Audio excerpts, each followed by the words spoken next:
Hello everyone, very good evening to all of you. This is Mahesh Soni, director Mahindra law institute. आज की video के अंदर हम लोग डिस्कस करने वाले हैं इंडियन पिनल कोड का रैपिड रिवीजन पार्ट नंबर 2। मतलब कि जो पार्ट 1 था उसके अंदर मैंने क्या किया है, कवर किए हैं सेक्शन नंबर 1 टू लेके 298 तक। उसके बाद सेक्शन नंबर 299 एंड 300 इसको मैंने बहुत ही डिटेल के अंदर डिस्कस किया, करीबन आधे घंटे की वीडियो है। तो वो भी चैनल पे आपको दोनों पार्ट ये मिल जाएंगे, तो एक बार आप जाके देख लेना। पार्ट 1 सेक्शन नंबर 1 टू 298 और 299 एंड 300 का बेसिक डिफरेंस और डिटेल डिस्कशन है उसका आपको मिल जाएगा। आज की वीडियो के अंदर हम लोग 301 से लेके सेक्शन नंबर 511 तक कवर करने वाले हैं। तो वीडियो को शेयर जरूर कर देना अगर आपको वीडियो पसंद आ रही है तो, और अगर आपके लिए हेल्पफुल है तो आप कमेंट करके मेरे को बताना चाहोगे तो बता सकते हो। आप मेरे को व्हाट्सएप पे मैसेज कर सकते हो, इंस्टाग्राम पे फॉलो कर सकते हो, वहाँ पे मैसेज कर सकते हो। और अगर किसी भी अदर सब्जेक्ट जैसे कि आप हरियाणा एडीए के अंदर आने वाले हैं उनकी अगर रैपिड रिवीजन की आपको वीडियो की नीड है तो आप मेरे को कमेंट करके बता सकते हो इसी वीडियो के अंदर भी, या फिर आप मेरे को इंस्टाग्राम, फेसबुक, टेलीग्राम पे मैसेज कर सकते हो। व्हाट्सएप पे भी आपको मैसेज कर सकते हो, नंबर आपको मिल जाएगा। तो बिना किसी देरी के स्टार्ट करते हैं अपना रैपिड रिवीजन पार्ट नंबर 2। देखिए section number 301, culpable homicide by causing death of the person other than the person whose death was intended. मतलब सीधा सा कहना चाह रहा है कि एक ए पर्सन है जो कि किसी बी पर्सन की हत्या करना चाह रहा था, लेकिन अनलकीली वो क्या है, सी की हत्या कर देता है। मतलब कि जिस पर्सन की डेथ करना कोज चाह रहा था वो पर्सन के अलावा किसी और पर्सन की गलती से अगर डेथ कोज हो जाए तो क्या जो क्रिमिनल पर्सन है जिसने ऑफेंस कर रखा है, क्या उसको सेम सजा मिलेगी जैसे वो अगर बी को मार देता तो मिलने वाली थी। तो यही चीज़ आपकी 301 के अंदर बताई गई है। 301 अपना बात करता है ट्रांसफर ऑफ मेलाइस के लिए। ये डॉक्ट्राइन आपके ट्रांसफर ऑफ मेलाइस से डील करता है। मतलब कि जो आपका द्वेष है, दोष भावना है, वो आपकी ट्रांसफर मानी जाएगी किसी भी सी पर्सन के ऊपर। तो ये चीज़ आपकी क्या रहेगी, उसको इसके तरीके से क्या मानने की, उसको एक तरीके से ऑफेंडर माना जाएगा। इंटेंशन वैसी ही उस सी पर्सन के लिए भी मानी जाएगी जैसी भी बी के लिए थी। तो सेक्शन क्या बोल रहा है, culpable homicide by causing death of the person other than the person whose death was intended. जिस पर्सन की डेथ कोज करने की इंटेंशन थी उसके अलावा किसी और पर्सन की डेथ कोज हो जाती है। तो बताइए if a person by doing anything, anything मतलब जहां पे आएगा तो आप देख जाओगे कि 299 के अंदर आपका लिखा गया कि एनी एक्ट के थ्रू किसी तरीके की डेथ कोज करना किसी भी पर्सन की, तो वो है anything which is intended or knows to be likely to cause death,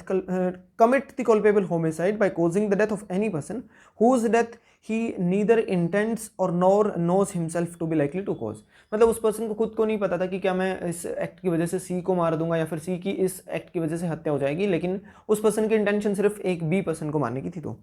the culpable homicide committed by the offender is of the description of which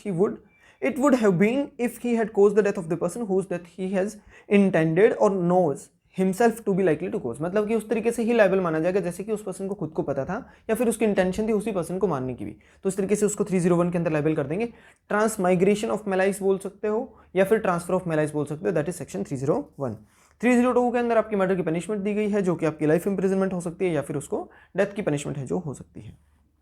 इसके अंदर केस आपका है Virsa Singh versus state of Punjab का है, मर्डर से रिलेटेड आपका case है, उसको भी एक बार जाके देख लेना।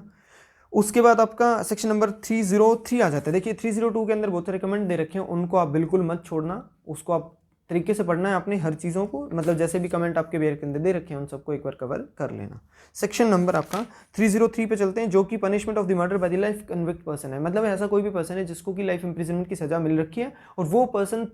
जेल में है, मतलब अपनी लाइफ इंप्रिजनमेंट की सजा को काटते हुए अगर वो किसी भी पर्सन की डेथ कोज कर देता है, वेदर इन द जेल या फिर वो पेरोल पे कुछ टाइम के लिए बाहर आया था और उस टाइम पे बाहर भी किसी और की हत्या कर देता है, तो क्या उसको लाइफ इंप्रिजनमेंट में ही रखा जाएगा या फिर डेथ के अंदर उसको कन्वर्ट कर दिया जाए। तो ये जो सेक्शन आपका वो बात करता है कि उसको लाइफ इंप्रिजनमेंट की बजाय अब हम लोग उसको डेथ की सजा देंगे। लेकिन एक केस आया था नीचे दे रखा होगा आपके रखे हैं, मिट्ठू वर्सेस स्टेट ऑफ पंजाब का केस है 1983 सुप्रीम कोर्ट का, जो कि इस सेक्शन को अनकॉन्स्टिट्यूशनल डिक्लेयर करते हुए स्टक डाउन करने का ऑर्डर दे देता है। तो ये 303 के अंदर आपकी दो ही चीज़ें पूछी जाएंगी, या तो पनिशमेंट क्या मिलती थी या फिर उसको स्टक डाउन करने का केस लो कौन सा था। तो केस लो याद रखना, मिट्ठू versus state of Punjab 1983 supreme court का केस है। 304A अब ये बोलता है कोजिंग डेथ बाय नेग्लिजेंस। अगर कोई भी पर्सन अपने नेग्लिजेंट एक्ट की वजह से किसी भी पर्सन की डेथ कोज कर देता है तो उसके लिए लाइबिलिटी क्या रहेगी उस पर्सन की, क्या उसको मर्डर के लिए लाइबल माना जाए या फिर उसको हम लोग कल्पेबल होमिसाइड के लिए लाइबल माने। तो 304 इससे डील करता है। अब ये कहीं ना कहीं क्या बोल रहा है, अब ये बोलता है कि whoever cause the death of any person by doing any rash और नेग्लिजेंट एक्ट है। जहां पे रैश वर्ड होगा वहां पे माना जाता है प्रीसपोज्ड ड्यूटी ऑफ ए पर्सन। मतलब कि किसी भी पर्सन की ड्यूटी मानी ही जाती है अगर वो वहां से किसी तरीके की लापरवाही करता है, तो वो चीज़ आपकी रैश के अंदर आएगी। और नेग्लिजेंट मतलब कि breach of duty impose by law है, अगर लॉ ने उसके ऊपर इंपोजिशन किसी ड्यूटी की कर रखी है और उसको ब्रीच करता है तो breach of duty impose bye the law को मानते हैं हम कि ये नेग्लिजेंस हुआ है, और अगर किसी भी पर्सन की प्रीसपोज्ड ड्यूटी है तो वो पर्सन आपका क्या माना जाता है कि उसने पर्सन ने क्या किया, रैश एक्ट कर रखा है। Not amounting to culpable homicide, जिसको कि हम लोग कल्पेबल होमिसाइड है जो बिल्कुल भी नहीं मानेंगे। Shall be punished with imprisonment for a term either description, जिसकी 2 ईयर फाइन और विद बोथ हो सकता है। तो ये इसके अंदर आपकी है कि क्या क्या चीज़ें हैं। मतलब 304A आपका किस चीज़ से डील करता है, कॉजिंग डेथ बाय नेग्लिजेंस। कितनी पनिशमेंट हो सकती है, 2 ईयर्स तक की है। फाइन हो सकता है, बोथ हो सकते हैं। रैश का मीनिंग क्या है, नेग्लिजेंट वर्ड का मीनिंग क्या है, ये 4 चीज़ें। उसके बाद 2 नीचे केस दे रखे हैं। एक आपका S N Hussain versus state of Andhra Pradesh का केस है, और दूसरा आपका चिरोपिन Gregory versus state of Bihar का केस है। उसको एक बार पढ़ लेना। एक के अंदर तो ये है कि मतलब रेलवे फाटक जो आपकी होती है ना, वो गेट बंद नहीं था, वो खुला था, और साइड में जो आपकी है वहाँ पे कुछ झाड़ियाँ उग रखी थी। तो एक बस आती है, स्कूल बस है, वो क्रॉस करने लगी, तो इधर से ट्रेन आ जाती है, तो उनकी टक्कर हो जाती है, तो उसके अंदर कुछ बच्चों की डेथ हो जाती है। तो क्या उस ड्राइवर को लाइबल माना चाहिए या फिर रेलवे अथॉरिटी उसके लिए लाइबल होगी? तो इस केस के अंदर लाइबल आपको नहीं किया गया था उस पर्सन को, कॉजिंग डेथ बाय नेग्लिजेंस के लिए लाइबल किया गया था रेलवे अथॉरिटी को। दूसरा केस आपका क्रिमिनल ट्रेसपास से रिलेटेड कुछ केस है, उसके अंदर आपकी दे रखे करंट का वायर किसी ने छोड़ दिया तो उसकी वजह से किसी की डेथ हो गई थी। तो 304A के अंदर आपके 2 केस दे रखे, देख लेना। 304B आपका बात करता है डेथ की रिगार्डिंग। अब डेथ कौन सी है, डोरी डेथ। अब डोरी डेथ मतलब कि डोरी प्रोहिबिशन एक्ट के अंदर आपका जो पनिशमेंट दे रखी है, और जो चीज़ें आपकी उनको भी डील करेंगे, वो भी चीज़ आपकी डिटेल में डिस्कस कर रखी है मैंने, उस एक्ट को भी प्रॉपर्ली तरीके से कवर किया हुआ है। इसके अंदर अभी आईपीसी के अंदर क्या है कि किसी भी पर्सन ने, मतलब वो हस्बैंड हो सकता है या फिर किसी भी मैरिड वुमेन के हस्बैंड के फैमिली वाले हो सकते हैं, उन्होंने अगर उस फीमेल की, मतलब मैरिड वुमेन की हत्या कर दी है,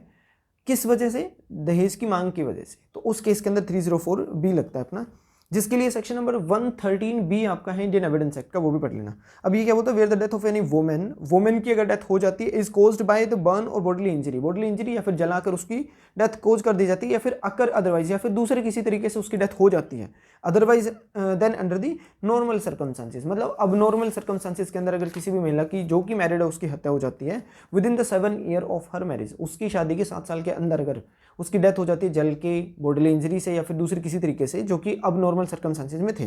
and it is shown that, और उसके बाद ये चीज़ शोन हो जाती है that soon before her death she was subjected to cruelty और the harassment by the husband. और ये चीज़ आपकी प्रूव हो जाती है, बाद में ऐसा शो कर दिया जाता है कि मरने से पहले उसको क्रुएलिटी के अंदर रखा गया था, फिर हरेसमेंट की गई थी उसके हस्बैंड के द्वारा या फिर उसके हस्बैंड के फैमिली मेंबर के द्वारा, और किस वजह से, in the demand of the डोरी की डिमांड की वजह से उसके साथ इस तरीके की एट्रोसिटी करी गई थी। तो उस केस के अंदर है such death shall be called the dowry death and such husband or relative shall be deemed to have cause such death. अब माना जाएगा कि उन्होंने ही वो डेथ है जो कॉज कर रखी है। अब सेक्शन 2 है आपका डोरी प्रोहिबिशन एक्ट है, उसके अंदर दे रखा है कि डोरी क्या चीज़ है, तो सेम मीनिंग यहाँ पे माना जाएगा। फिर बोलता है पनिशमेंट क्या रहेगी, तो अगर कोई भी ऐसा पर्सन जिन्होंने ये डोरी डेथ कोज कर रखी है, मतलब कि हस्बैंड या फिर हस्बैंड के फैमिली मेंबर, तो shall be punish with imprisonment for term which shall not be less than 7 year or which may be extend to life imprisonment. 7 year से लेके उसको लाइफ इम्प्रिजमेंट तक की सजा हो सकती है। अब देखिए क्या है, मिनिमम 7 ईयर उसके हो जाने चाहिए शादी की, उसके बाद अगर डेथ कोज करेगा तो नहीं लगेगा। 7 ईयर के विद इन अगर डेथ कोज हो जाती है तो मिनिमम 7 ईयर की और अप टू लाइफ इम्प्रिजमेंट की पनिशमेंट हो सकती है। फिर आपका सेक्शन नंबर आ जाता है यहाँ पे, इसके अंदर सारी चीज़ें दे रखी हैं, उनको पढ़ लेना। 305 बोलता है abetment of the suicide of the child और इनसेन पर्सन, किसी भी इनसेन पर्सन की या फिर किसी भी चाइल्ड की अगर सुसाइड करने के लिए कोई भी पर्सन उसको अबेट करता है तो 305 लग जाएगा। और इन पर्सन्स को छोड़ के अगर किसी भी महिला या फिर कोई और अदर पर्सन है उनको अगर अबेट करता है सुसाइड करने के लिए तो 306 लगेगा। बोलता है if a person under the age of 18 years, 18 से नीचे है और इनसेन पर्सन है किसी भी एज का, या फिर कोई भी डिलीरियस पर्सन है, बेहोश एक तरीके का, कोई भी जिसको एक तरीके से इंटॉक्सिकेशन इतनी ज़्यादा कर रखी है कि उसको सही और गलत के अंदर फर्क नहीं पता, तो इस तरीके के पर्सन, और एनी इडियट और any other person in the state of intoxication commit the suicide, अगर ये ऐसे कुछ पर्सन हैं जो कि सुसाइड कर लेते हैं, whoever abet the commission of such suicide, अगर उस सुसाइड को करने के लिए किसी भी पर्सन ने उनको अबेट करके मतलब उकसाया हुआ है, तो उस उकसाने वाले पर्सन को shall be punished with the death और लाइफ इम्प्रिजनमेंट उसको हो सकती है, और या फिर उसको 10 ईयर के तक की उसको पनिशमेंट की जा सकती है, not exceeding 10 year and shall also भी लायबल टू द फाइन की भी उसके लिए लायबिलिटी हो सकती है। जैसे एक आपका ब्लू वेल गेम आया था, वो भी आपने शायद देखा होगा कुछ टाइम पे, तो उसके अंदर बच्चे बहुत सारे आपके क्या है सुसाइड कर रहे थे, तो उसके लिए भी उनके बैन करा गया था, तो यही सिचुएशन वहाँ पे भी क्रिएट हो सकती है। फिर आपका 306 से बोलते हैं एनी पर्सन जो कि ऊपर वाले सेक्शन के अंदर फॉल नहीं करता है, whoever abate the commission of such suicide shall be punished with imprisonment, आपकी 10 ईयर तक की पनिशमेंट हो सकती है। उसके बाद है abetment of attempt to commit suicide है, तो वो भी एक बार आप देख लेना, उसके अंदर अगले पेज पे जाके आपको मिल जाएगा कि अबेटमेंट ऑफ सुसाइड क्या चीज़ है और अटेम्प्ट करने के लिए क्या है, बेयर एक्ट के अंदर दे रखा है फिर उसके बाद यूथनेशिया के ऊपर दे रखा है एक्टिव और पैसिव यूथनेशिया क्या है, इसके ऊपर मेरी एक डिटेल वीडियो है आईपीसी के रैपिड रिवीजन से पहले एक वीडियो मैंने डाल रखी है, उसको एक बार जाके आप चेक कर लेना, जिसका लिंक मैं इसी वीडियो की डिस्क्रिप्शन बॉक्स के अंदर डाल दूंगा। फिर आपका बात आता है 307 है कि अटेम्प्ट टू मर्डर है। अगर कोई भी पर्सन ऐसा जो कि किसी पर्सन की डेथ कोज करने का मतलब मर्डर करने का अटेम्प्ट करता है लेकिन वो मर्डर करने में फेल हो जाता है। अब सिचुएशन दो आती है, या तो उस सामने वाले पर्सन जिसके ऊपर अटैक हुआ था उस पर्सन को किसी तरीके की इंजरी हुई है या फिर उसको किसी तरीके की कोई इंजरी नहीं हो रखी है, और अगर यहाँ पे हर्ट कोज हो जाती है तो 10 ईयर और लाइफ इंप्रिजनमेंट तक की उसको पनिशमेंट हो सकती है। और अगर कोई ऐसा पर्सन है जिसको कि सिंपल उसको कुछ भी नहीं हो रहा, मतलब कि किसी तरीके का कोई भी नुकसान कुछ नहीं हो रहा है, तो फिर पनिशमेंट उसकी अलग रहेगी। तो इसके लिए बात करता है 307, बोलता है whoever does any act with such intention or knowledge or under the circumstances that it if he by that act caused the death, अगर उसमें पर्सन ने एक्ट किया और उस एक्ट की वजह से अगर उसकी डेथ हो जाती है, he would be guilty of the murder, murder के लिए लायबल होगा, लेकिन shall be punished with the imprisonment of either description for a term which makes it to 10 year and shall also be liable to fine, and if the hurt is caused to such person the offender shall be liable to either description to the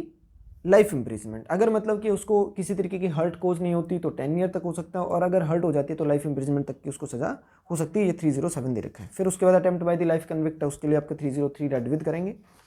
अब 511 आपका section है, एक 511 है, एक 307 है। अब 307 section वहाँ पे लगता है जहाँ पर किसी भी ऑफेंस के अटेम्प्ट के लिए स्पेसिफिक सेक्शन दे रखा हो, जैसे मर्डर के लिए दे रखा 307 है, लेकिन अगर किसी भी ऑफेंस के लिए स्पेसिफिक सेक्शन नहीं दे रखा उसके अटेम्प्ट के लिए तो 511 लग जाता है, उसके अंदर हाफ पनिशमेंट मिलती है।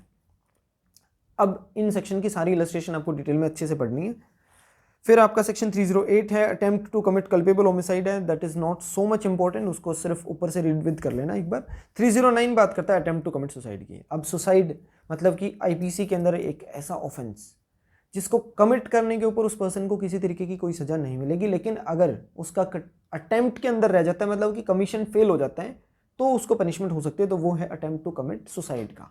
कि सुसाइड करने के लिए अटेम्प्ट करना अपने आप में पनिशेबल है, लेकिन उसको कमीशन कर देना पनिशेबल नहीं होगा, क्योंकि जो बचेगा नहीं उसको क्या पनिशमेंट दोगे। ठीक है। 309 आपका बात करता है कि whoever attempt to commit suicide and does any act towards the commission of such offense, या तो वो अटेम्प्ट के लिए सुसाइड करता है या फिर सुसाइड के टूवर्ड्स कुछ भी तरीके का कोई भी एक्ट कर दे, shall be punished with the simple imprisonment for a term which may extend to 1 year और with fine। 1 साल का उसको सजा हो सकती है, या फिर उसको फाइन लग सकता है, या फिर उसको दोनों लग सकते हैं। इससे रिलेटेड आपके क्या पूछे जाते हैं, पहली चीज आता है कि सुसाइड का मतलब क्या है। सुइसाइड, दो वर्ड अलग लेंगे। सुई का मतलब होता है सेल्फ, और साइड का मतलब टू कट द बॉडी, मतलब to cut the body of himself, किसी भी पर्सन की खुद को मारना, किसी और को मारना मर्डर के अंदर आएगा। कल्पेबल होमिसाइड वहां पे बोलते हैं, वो होमिसाइड होगा, ये सुइसाइड है। अब ये क्या बात कर रहे हैं, इसके अंदर आपकी चीजें आती है, 2 केस लॉज हैं, एक आपका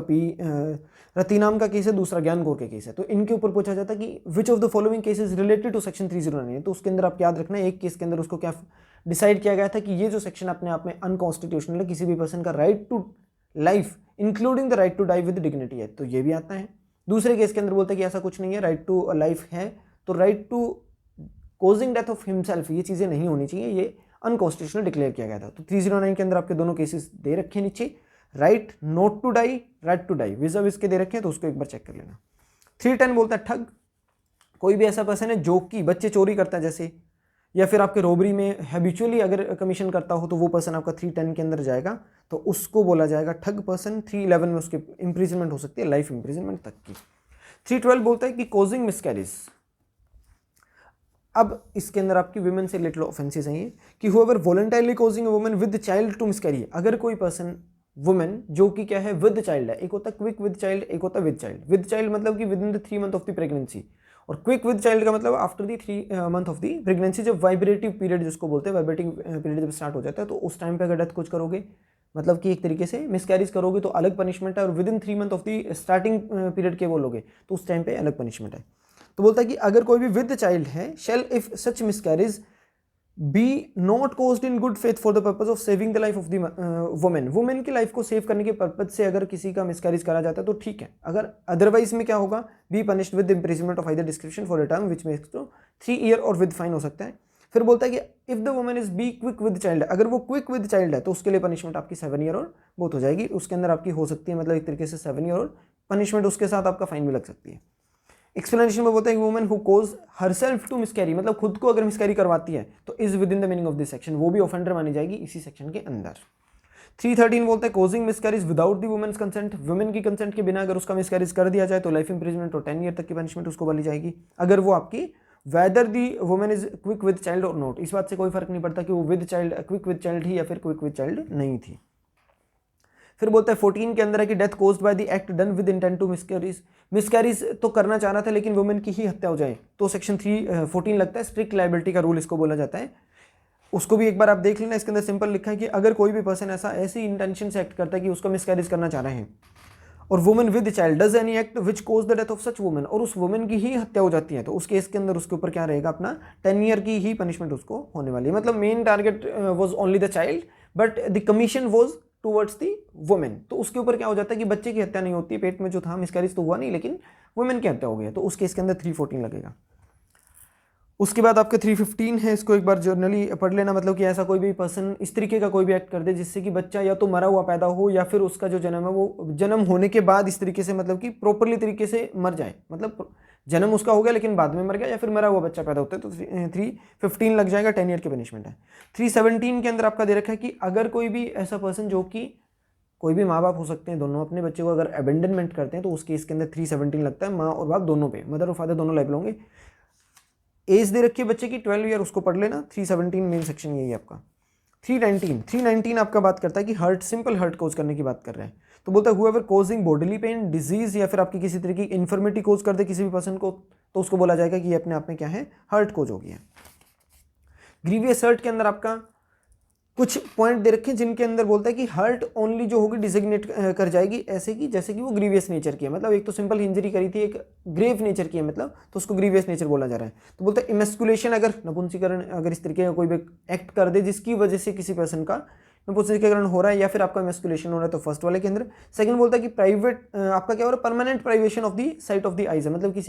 किसी भी एक आँख की आपकी क्या है आई साइट चली जाए किसी के एक्ट की वजह से परमानेंटली, तो भी। सुनने का मतलब जैसे कान का पर्दा फटना बोलते हैं, आंख फोड़ देना है, तो ये चीज़ आ जाएगी। फोर्थ के अंदर है किसी भी आपके जो बॉडली पार्ट के अंदर जो भी जोड़ आपके हैं या फिर किसी भी तरीके का आपका कोई भी बॉडली पार्ट है उसको तोड़ देना इस तरीके का। फिर destruction, impairment of the power of any member of joint, joint का मतलब कि उसका जो भी जॉइंट है या फिर आपका जो भी पार्ट ऑफ द बॉडी है उसकी प्रॉपरली पावर को खत्म कर देना, इस तरीके का एक्ट करना जिससे कि जैसे पैरालाइज हो जाए, तो उस तरीके के एक्ट में आएगा। या फिर हेड और फेस का परमानेंटली तरीके से डिसफिगरेशन कर देना, फ्रैक्चर कर देना, डिसलोकेशन कर देना बोन या फिर टूथ की, उनके अंदर आएगा। 8वीं के अंदर है कि कोई भी ऐसा एक्ट कर दिया जिससे कि लाइफ डेंजर हो सकती है और सीवियर पेन के अंदर वो गुजर रहे हैं 20 डेज से ज़्यादा, तो उस टाइम पे भी उसको बोला जा सकता है कि ये सारे के सारे पॉइंट है। अब देखिए 1 के अंदर आपका इमेस्कुलेशन है, 2 के अंदर आपकी 2 आंखें हैं, फिर उसका 2 कान हैं, 4 में जोड़ है ज्वाइंट, 5 में पार है, याद रख सकते हो। 6 में सिर दे रखा है,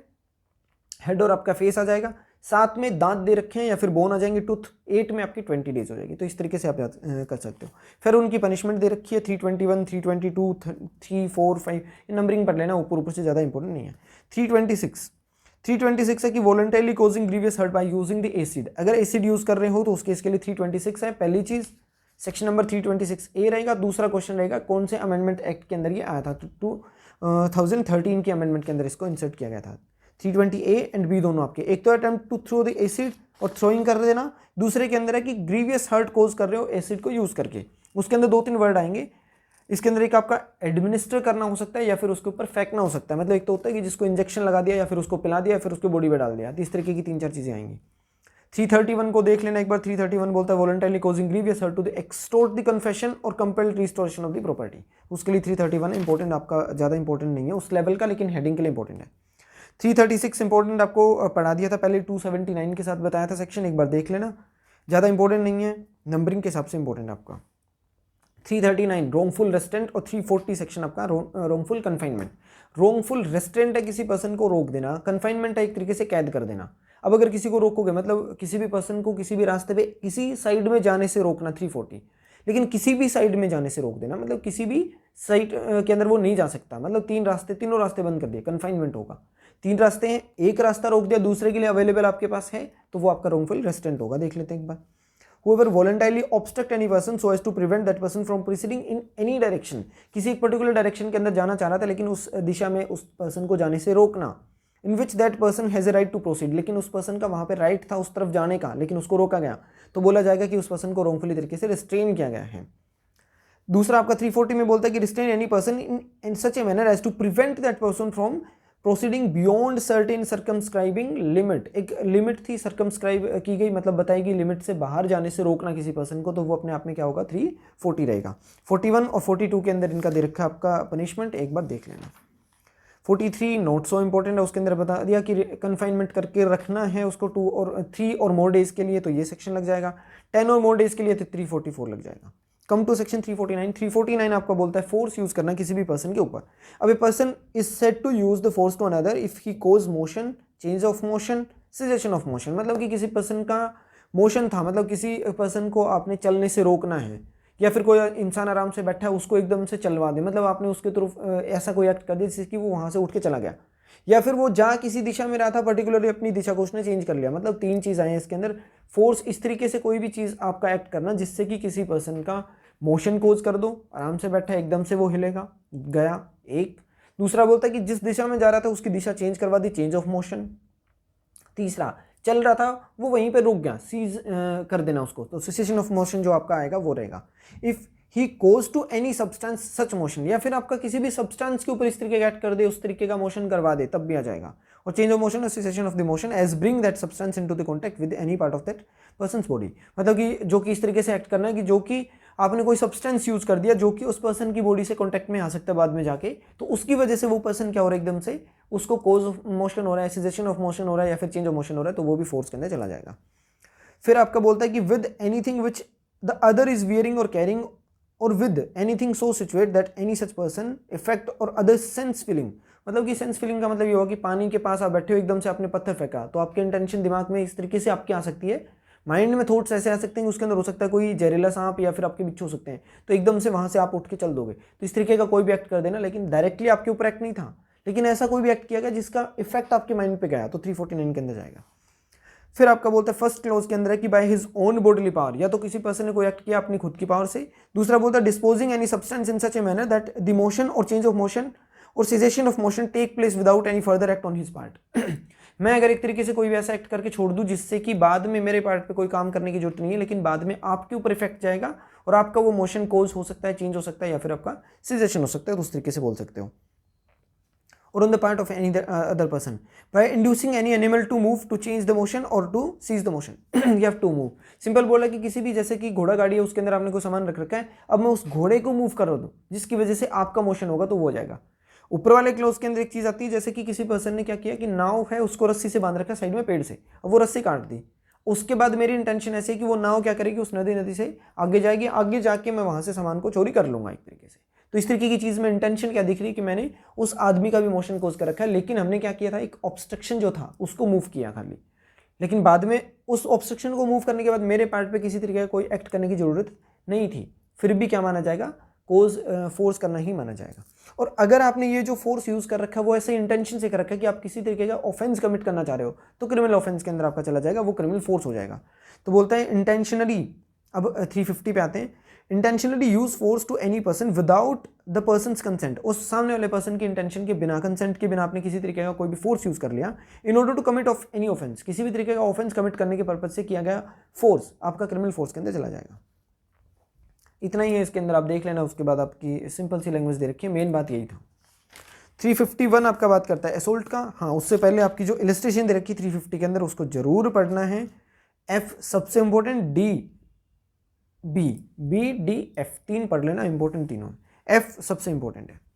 फिर आपका 351 बोलता है कि किसी पर्सन के ऊपर असोल्ट कोज करना, तो बोलते हैं whoever make any gesture or preparation or intending or knowing it to be likely that such gesture or preparation will cause any person present to apprehend that he who makes the gesture or preparation is about to use the criminal force। मतलब इस तरीके का आपके part पे किसी तरीके का gesture करना या फिर आपकी तरफ से किसी तरीके का कोई भी प्रिपरेशन करना जो कि सामने वाले पर्सन के ऊपर इस तरीके से एंटीसिपेशन डाल रहा है सामने वाले पर्सन के माइंड में कि आप उस प्रिपरेशन या फिर जेस्चर की वजह से मेरे ऊपर किसी तरीके का क्रिमिनल फोर्स यूज करने वाले हो, तो वो चीज़ आपके असोल्ट के अंदर चली जाएगी। फर्स्ट उसकी इलस्ट्रेशन ए सबसे इंपॉर्टेंट है, एक बार इसको देख लेना। एक्सप्लेनेशन सबसे इंपॉर्टेंट है, इसके अंदर बोलता है मियर वर्ड्स, जो आपके सिंपल वर्ड्स होंगे, खाली बोलना अपने आप में असोल्ट की डेफिनेशन में नहीं आएगा। फिर थंब इंप्रेशन दे रखे हैं कि अगर किसी पर्सन ने फोर्सिबली तरीके से थंब इंप्रेशन आपसे ले लिए हो तो उसको क्या बोलेंगे, तो जो जादूनंदन सिंह वर्सेस एम्परर का केस है, इसके अंदर बोलता है forcibly taking the thumb impression of any person on a blank piece of paper amounts to an offence of the assault or use of criminal force punishable under this section, तो इसको भी बोला जा सकता है। सेक्शन नंबर 354 स्टार्ट हो रहे हैं, स्पेशली डील्स विद आपके वुमेन से रिलेटेड आपके ऑफेंसेस रहेंगे 376 तक। तो ये क्या बोल रहा है, असॉल्ट और criminal force to women with intent to outrage her modesty. Section number 354 is to be read with section 509, उसके अंदर इंसल्ट द मॉडेस्टी बोलता है, यहाँ पे आपकी आउटरेज द मॉडेस्टी की बात करता है। अब ये बोलता है कि असॉल्ट यूज करना मतलब 351 वाला ऑफेंस करना, 351 वाला, और क्रिमिनल फोर्स यूज करना मतलब 350 वाला ऑफेंस यूज करना टू ए वुमेन, किसी भी एज की महिला के ऊपर, ऐसी इंटेंशन से कि उसकी जो मोडेस्टी है उसको आउटरेज किया जा सके। तो whoever assault or use the criminal force to any woman intending to outrage or knowing it to be likely that he will thereby outrage her modesty, मतलब इस तरीके का एक्ट करना जिससे कि उसको या तो कंफर्म है कि आउटरेज मोडेस्टी कर दूंगा, या फिर उसके एक्ट की वजह से उसकी आउटरेज मोडेस्टी हो सकती है, तो उस केस में तो उस पर्सन को पनिशमेंट हो सकती है up to 1 year or which may be extend up to 5 year, 1 से 5 साल की सजा रहेगी और लाइबल टू फाइन भी हो सकता है। उसके बाद आपका 354A है, ए बोलता है sexual harassment and punishment for the sexual harassment. उसी सेक्शन के अंदर आपकी पनिशमेंट भी दे दी है, पनिशमेंट आपकी 3 ईयर्स तक की पनिशमेंट रह सकती है, फाइन रह सकता है, बहुत रह सकते हैं। अब ये सेक्सुअल असोल्ट क्या चीज़ है, तो बोलता है कि ए मैन, स्पेशली बोला गया कि किसी भी तरीके का कोई भी मैन है किसी भी एज का, अगर वो कमिट करता है इनमें से कोई भी एक्ट, तो 354A के अंदर लायबल हो जाएगा। तो फिजिकल कॉन्टैक्ट और advance involving unwelcome and explicit sexual Overture. अब ये बोल रहा है कि किसी तरीके का अगर प्रपोजल रख रहा है किसी भी पर्सन, किसी भी वुमेन के सामने to come in to the physical relationship with that man, तो उस केस के अंदर उसको बोल सकते हैं फिजिकल कॉन्टैक्ट करने की कोशिश करे, या फिर प्रपोजल रखे इस तरीके का कि फिजिकल कॉन्टैक्ट में आ जाओ, तो वो चीज़ आपकी सेक्सुअल हैरेसमेंट में आएगी। सेकंड है डिमांड और request for the sexual favour, के लिए डिमांड रखता है या फिर आपको उसको एक तरीके से रिक्वेस्ट करता है, तो उस केस के अंदर भी बोला जाएगा। फिर या फिर उस पर्सन को उस वुमेन की विल के अगेंस्ट में अगर शोइंग पोर्नोग्राफी कर रहे हो तो वो भी चीज़ आपकी इसके अंदर आएगी, या फिर उसके बॉडीली स्ट्रक्चर के ऊपर या फिर बॉडीली किसी भी पार्ट के ऊपर किसी तरीके का कोई भी कमेंट कर देना, वो भी अपने आप में 354A के अंदर आ जाएगा, तो वो सेक्सुअल हैरेसमेंट के लिए उसको पनिशेबल कर देगा। 354B आपका बात करता है, नंबरिंग पूछता है, सबसे ज़्यादा इंपॉर्टेंट ये चीज़ है इसके अंदर। 354A B C D सबके अंदर आपकी ये चीज़ें। बी बोलता है कि एक तरीके से आपकी डिसरोबिंग से रिलेटेड है कि compel a women to be naked, तो उसके लिए 354B बोलता है कि बोलता है कि assault or use of criminal force to women with intent to disrobe. Disrobe का मतलब होता है कि कंपेल करना, टू बी नेक्ड, तो उसके लिए टू ऑफ द ड्रेस, तो उसके लिए आपका रहेगा any man who assault or use the criminal force to any women or abet such act with intention of disrobing or compelling her to be naked, तो उसके लिए शेल भी punishment आपकी 3 ईयर से लेके उसकी पनिशमेंट हो सकती है 7 ईयर तक की। वॉयरिज्म आपका बात करता है कि किसी भी वुमेन को छुप छुप के देखना या फिर उसकी वीडियोग्राफी बनाना, फोटो खींचना, ये सारी की सारी चीज़ें आपकी 354C के अंदर जाएगी। तो फर्स्ट कन्विक्शन आपकी 3 ईयर तक रह सकती है, उसके बाद आपकी 7 ईयर तक भी उसकी पनिशमेंट को बढ़ाया जा सकता है। मतलब फर्स्ट के अंदर आपका है कि 1 से 3 साल की सजा, दूसरे वाले के अंदर आपकी 3 to 7 ईयर तक की उसको पनिशमेंट है जो हो सकती है, तो उसको बढ़ाया जा सकता है। लेकिन इसके अंदर आपका बोलता है कि जब भी कोई भी एक मेल और फीमेल वो किसी भी प्राइवेट एक्ट के अंदर और वहाँ पे उन चीज़ों की एक्टिविटी को कैप्चर करने के लिए खुद लड़की की इंटेंशन या कंसेंट थी, फोटो खींचने की, वीडियो बनाने की खुद की कंसेंट थी, लेकिन अब अगर वो लड़का without the consent of that girl या फीमेल वो अगर उसको कहीं ना कहीं वायरल कर दे, तो 354C के अंदर वॉयरिज्म के लिए लायबल हो जाएगा, क्योंकि उस लड़की की कंसेंट सिर्फ फोटो खींचना या वीडियो बनाने तक की थी, उसको वायरल करना या फिर उसको आगे यूज़ करने के लिए कंसेंट नहीं थी, तो उस केस के अंदर यहाँ पे 354C लग जाएगा। एक्सप्लेनेशन नंबर 2 दे रखी है, उसको एक बार पढ़ लेना, फर्स्ट वाले को एक बार नॉर्मली पढ़ लेना आपने। 354D बोलता है पीछा करना, मतलब कि एक तरीके से स्टॉकिंग करना 354D है, जैसे फेसबुक पे बार बार किसी को रिक्वेस्ट भेजना, किसी का फिजिकली जाके पीछा करना, तो ये पर्सन आपके मोनिटराइज करना किसी पर्सन को कंप्यूटर के थ्रू या फिर रियल में, तो वो फॉलो करना 354D के अंदर जाएगा। लेकिन अगर कोई भी स्टेट की अथॉरिटी है और उसकी ड्यूटी बना रखी है, आपने ड्यूटी लगा रखी है कि उसको सेव करनी है उस वुमेन को किसी भी तरीके के ऑफेंस से, और वो उस पर्पज से सेव करने के लिए पीछा करता है, तो वो स्टॉकिंग के अंदर नहीं जाएगा। जैसे मतलब पुलिस ऑफिसर की एक साइलेंट ड्यूटी रहती है कि वो जाके उस महिला को अगर रात को लेट वो घर पहुंच रही है तो उसको घर तक सुरक्षित पहुंचाएगा, तो उस महिला को बिना बताए अगर वो उसका पीछा कर रहा है सिर्फ इस पर्पज से ताकि और ऑफेंडर से बचा सके, तो वो अपने आप में स्टॉकिंग के अंदर नहीं जाएगा। एक बार देख लेना, पूरा सेक्शन आपको एक बार पढ़ना है, नहीं समझ आए तो मुझसे पूछ लेना। 355 स्किप कर सकते हो, 6 के अंदर सिर्फ हेडिंग पढ़ लेना। 357 और 8 आपका इंपॉर्टेंट नहीं है। 359 पे चलते, किडनैपिंग का केस है। अब किडनैपिंग का मतलब बच्चे एक तरीके से किसी को बच्चे को उठा के लेके जाना, किस पर्पज से हो सकता है, रैंसम के लिए हो सकता है, मतलब फिरौती मांग सकते हैं, मर्डर के लिए हो सकता है, बेचने के लिए हो सकते हैं, तो अलग अलग ऑफेंस होगा। या फिर उसको आपने उठाया और उसके बाद उसको चाइल्ड लेबर करवा रहे हो, तो वो भी अलग सेक्शन के अंदर चला जाएगा। किड मतलब कि आपका होता है चाइल्ड, और जो नेपिंग है उसका मतलब टू स्टील, किसी बच्चे को चुराना, तो वो है किडनैपिंग। किडनैपिंग इंडिया के अंदर टू टाइप्स की बता रखी है, एक किडनैपिंग फ्रॉम इंडिया है, दूसरा आपका फ्रॉम दी गार्जियनशिप है। तो 359 is all is talking about the kidnapping, two kinds की बता रखी है, kidnapping from India and kidnapping from the lawful guardianship है। 360 बोलता है किडनैपिंग फ्रॉम इंडिया है तो whoever convey any person beyond the limit of the India without the consent of that person or some other person legally authorized to consent on that behalf is said to kidnap that person from India। मतलब कि अगर एक किसी भी person को India के territory के बाहर लेके जा रहे हो, उस पर्सन की कंसेंट के बिना या फिर उसके बिहाफ पे किसी और पर्सन को अथॉरिटी थी कंसेंट देने की, उस अथोराइज पर्सन की कंसेंट के बिना अगर किसी भी पर्सन ने किसी भी पर्सन को इंडिया के टेरिटरी के बाहर लेके गई, तो that will be consider to be the kidnapping from India. 361 बोलता है kidnapping from the lawful guardianship. Lawful guardianship के अंदर आपके माँ बाप हो सकते हैं, कोई भी अदर केयर टेकर हो सकता है लीगली तरीके का, या फिर स्कूल के टीचर्स वगैरह हैं, तो ये सारे पर्सन आ जाते हैं। तो उनकी कस्टडी से किसी भी पर्सन को उठाना, अब इसके अंदर दो चीज़ें, या तो लड़के को उठाओगे मतलब मेल, या फिर फीमेल है, तो अलग अलग उनकी एज दे रखी है, एज से रिलेटेड क्वेश्चन आता है। हुएवर टेक और एंटाइस, एंटाइस है कि बहला फुसला के किसी पर्सन को वहाँ से मूव कर दिया, आगे जाके उसको उठा के लेके चले गए, या फिर उसको उठा के ही लेके जाना। Any minor under the age of 16 years in case of male, male है तो 16 से नीचे का या 16 का कोई भी बच्चा, उसको एंटाइज करना, किडनैप करना। या फिर अगर फीमेल है तो 18 से नीचे कोई भी है, या फिर किसी भी एज का कोई भी unsound mind person out of keeping of the lawful guardian of such minor or person of the unsound mind, unsound mind वाले या फिर उस माइनर बच्चे की जो भी केयर टेकर था या फिर लॉफुल गार्जियन थे, वहां से उससे रिमूव कर देना without the consent of such guardian is said to kidnap such person or minor from the lawful guardianship है। एक्सप्लेनेशन में बोलते हैं कि लॉफुल गार्जियनशिप का मतलब होगा इस सेक्शन के अंदर एनी पर्सन जो कि लॉफुली इंटरेस्टेड है, इंटरेस्ट करना होता है वर्ड यहाँ पे सौंपना, किसी को अगर जिम्मेदारी सौंप रखी तो वो पर्सन भी आ जाएगा, कि मतलब उस बच्चे की या फिर उस इनसेन पर्सन की आपको जिम्मेदारी, उसको संभाल करना, केयर टेकिंग करना, तो वो चीज़ें आपकी उसके अंदर जाएगी कि पर्सन वो भी आपका लॉफुल गार्जियन माना जाएगा। एक्सेप्शन में है कि ये सेक्शन उस पर्सन को लायबल नहीं करता अगर कोई भी पर्सन ऐसा जो गलती से किसी और को उठा ले, किसी भी दूसरे एक्ट के पर्पज से नहीं उठा रहा, मतलब इलीगल एक्ट के लिए नहीं उठा रहा, और वो पर्सन खुद को सोचता है कि मैं लॉफुल गार्जियन हूं इस पर्सन का, तो उस केस के अंदर उसको लायबल नहीं करेंगे। मतलब this section does not extend to any person act who is in good faith believe himself to the father of that illegitimate child. अगर कोई भी इलिजिटिमेट बच्चा है, उसका फादर समझ ले खुद को कि ये मेरा ही बच्चा है, और वो उसको उठा के लेके चला गया, और with in good faith himself to be entitle to the lawful custody हो, या फिर सोचता है कि मैं लॉफुल कस्टडी के लिए एंटाइटल ही पर्सन उस बच्चे के लिए, unless such act is committed for an immoral और अनलॉफुल पर्पस। अनलॉफुल और इमोरल पर्पस के लिए तब तक ये काम नहीं करे जाएंगे, उसको कंसीडर नहीं करेंगे कि उसने किडनैपिंग कर रखी है। उसके बाद आपके इसके अंदर एक केस है S Varadarajan versus state of Madras का केस है, और दूसरा केस है टकोरी लाल का केस है वर्सेस डी वेदागामा। तो उनके अंदर एक बार आप देख लेना, D Vadgama versus state of Gujarat का केस है, sorry Thakorilal D Vadgama versus state of Gujarat 1973 supreme court का केस है।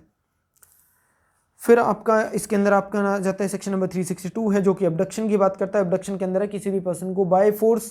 कंपेल करना किसी पर्सन को to go from any place, तो that will be considered to be abduction under section 362 है। 363 के अंदर आपकी किडनैपिंग की पनिशमेंट दे रखी है, 363A आप कर लेना। 4 बोलता है कि kidnapping or abducting in order to murder, murder करने के पर्पज से उनको उठा के लेके जाने के लिए पनिशमेंट 10 ईयर और लाइफ इंप्रिजनमेंट होगी। 364A किडनैपिंग फॉर रैंसम, मतलब फिरौती के लिए अगर किसी को किडनैप करते हो तो 364A लगेगा, 1993 के अंदर इंसर्ट किया गया था। डेथ और लाइफ इंप्रिजनमेंट की पनिशमेंट हो सकती है।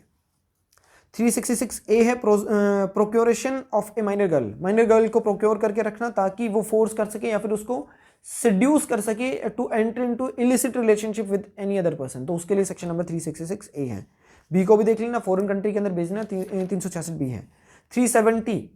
मॉडिफिकेशन इसके अंदर या फिर अमेंडमेंट करी गई थी, पूरा सब्सटीट्यूटेड सेक्शन है। 370 ट्रैफिकिंग ऑफ ह्यूमन की बात करता है या पर्सन की बात करता है, मतलब मानव तस्करी की बात करता है 2013 के अंदर। इसको एक बार जनरली पढ़ लेना। उस एक्सप्लॉइट करना उस ट्रैफिक पर्सन की, उस पर्सन को मानव तस्करी करने के बाद उसके साथ एक्सप्लॉइटेशन करना,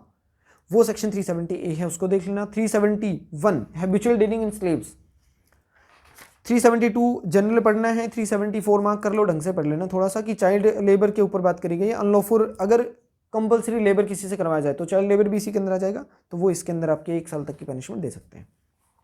कम टू सेक्शन 375। अब 375 आपका बात करता है रेप से रिलेटेड आपके ऑफेंस है।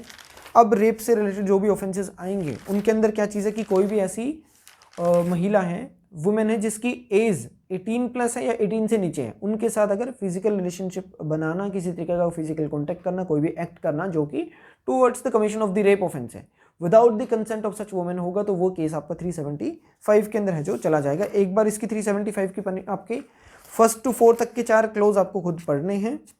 उसके बाद हम लोग पढ़ लेते हैं under the circumstances following under any of the following 7 descriptions. 7 इसकी टोटल डिस्क्रिप्शन दे रखी है, अगर इनमें से कहीं पे भी फॉल करता हो तो वो केस आपके रेप के अंदर चले जाएंगे। हाँ, तो ऊपर 4 कैटेगरी दे रखी है जिनके अंदर किसी तरीके का कोई भी एक्ट करना रेप होगा, लेकिन वो एक्ट आपका कब करें कि वो रेप के अंदर कन्वर्ट हो, तो वो सेक्शन आपके नीचे दे रखे 7 क्लोजेज। फर्स्टली बोलता है अगेंस्ट द विल, उस पर्सन की विल के अगेंस्ट अगर वुमेन की। दूसरा बोलता है विदाउट हर कंसेंट, है उसकी कंसेंट के बिना आपने कर रखा है। तीसरा बोलता है थर्डली बोलता है विद हर कंसेंट, उसकी कंसेंट से तो कर रखा है, लेकिन when her consent has been obtained by putting her or any person in whom she is interested in fear of the death or hurt, मतलब कि उस महिला की कंसेंट तो ले ली, लेकिन वो उसको डर दिखा के है कि मैं आपकी हत्या कर दूंगा या फिर आपके बच्चे को मार दूंगा, आपके हस्बैंड को मार दूंगा या फिर उनको हर्ट पहुंचाऊंगा, उस केस के अंदर डरा धमका के उसके तरीके का एक्ट करना अपने आप में रेप ऑफेंस के अंदर जाएगा। Thirdly fourthly that is to be read with section 493 है। 493 के अंदर आपकी बात करी गई है किसी तरीके का कंसेंट के साथ तो एक्ट करना, लेकिन उस लड़की ने जिसने कंसेंट दे रखी है एक्ट के लिए, उसकी कंसेंट किस तरीके से ऑब्टेन करी गई,